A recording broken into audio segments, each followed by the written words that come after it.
RSS প্রধান মোহন ভাগবত ২৬শে August থেকে সমাজের বিশিষ্ট ব্যক্তিদের সাথে ৩ দিনের বৈঠক করবেন।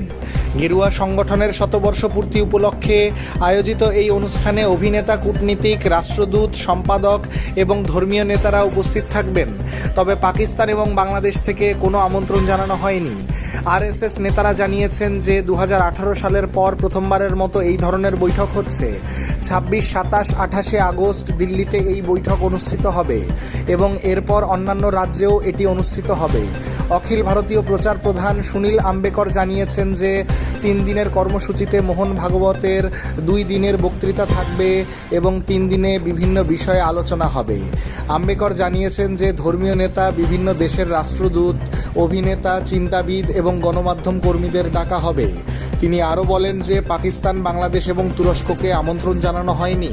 পরিস্থিতি বিবেচনা করে আমন্ত্রণ পাঠানো অনুকূল নয় বলে জানান আম্বেকর।